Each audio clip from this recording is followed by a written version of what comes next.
Hey, you guys, and welcome in. My name's Tom, your neighborhood butcher, and today we're going to break down a strip loin, or better known as a New York strip or a holiday roast. The strip loin is the primal name for this piece of meat. The New York strip is more of your restaurant name, slash more common name. Um, and then the holiday roast is half loin New York strip. As you could see, this was a very lean New York strip roast or holiday roast.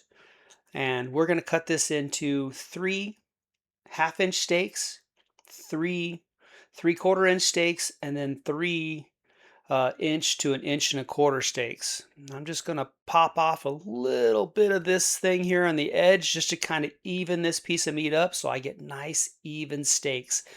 And there's the first of those quarter-inch to half-inch steaks.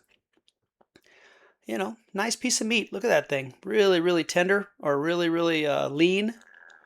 My girls love no fat and very lean, very well done pieces of meat. I'm a butcher. I do not care for it like that personally. I like a nice medium rare to rare steak with fat on it. The New York strip, unfortunately, though, at the top parts where my fingers are right now, right there is a piece of gum that runs through there. It's very tough. It's very hard to cut through. And that's why you see me kind of struggling with the knife there or struggling to get through that piece of meat at the top because that stuff, your blade just kind of sticks into that stuff and it's kind of hard to get through. So once you get through that, then, it's pretty easy to slice right through the main part of that New York strip muscle. I'm using a Chicago cutlery knife. This is an 8-inch Chicago cutlery. It's just an average Joe knife, nothing too fancy. Has kind of a slippery handle on it, so it's kind of hard to kind of grip when you get it real wet with all those meat juices, and you're trying to cut meat with it. So it's not one that I use all the time, but it's one of my main kitchen knives anyway. And it's definitely suits my needs today. All right, well there's our steaks. Three thins, three three-quarter inchers, and three 1 to 1 1/4 inch steaks. Now I'm going to go through and just, trim the fat off of these things. And you can see there's a cap of fat on each one of them. And I'm going to go through and trim some of that off. The ones for my girls, you're going to see me trim most of the fat off. And those are going to be the thin cuts and one of these inch and a quarters from the beginning. You see right there? That's that gum that I'm talking about. There's quite a bit of that gum on this steak, and it does make it kind of hard to cut through that stuff if you don't have a real nice sharp knife.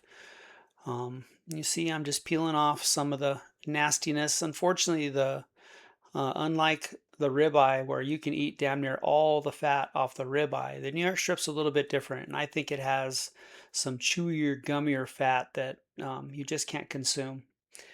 Um, but it is a very nice piece of meat. It is a very lean piece of meat. I would rather see a little more marbling in this, but at $7.99 a pound, who's complaining?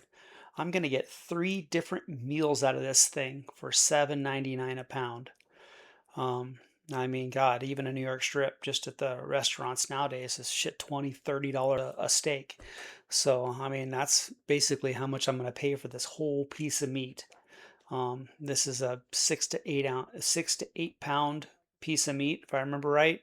So, I mean, it's $7.99 a pound. Do the math. That's a damn good deal. I'm going to get three full dinners out of this and feed my family three times. So this is a win. This is a good piece of meat. When you find these kind of pieces of meat, buy them up. Take the time to do what I'm doing.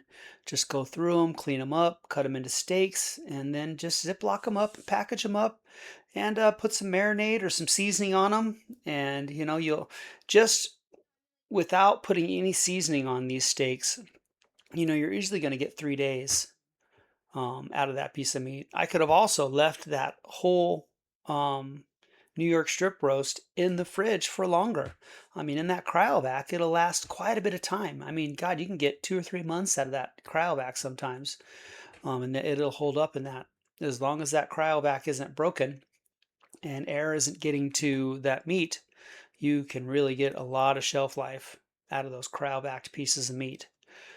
There you go. And here we are. We're done. Well, basically. So you have the three thin cuts up at the top. You have the three, um, 3/4 inch steaks, and then you have three 1 to a 1 and an inch quarter steaks. And man, here we go. Let's get some grilling. Let's grill. Let's do it. God, I can't wait. All right, you guys. Thank you for spending some time with me. Appreciate each and every one of you. And hey, I'll see you next time as we cut some more meat. Thank you, and bye now.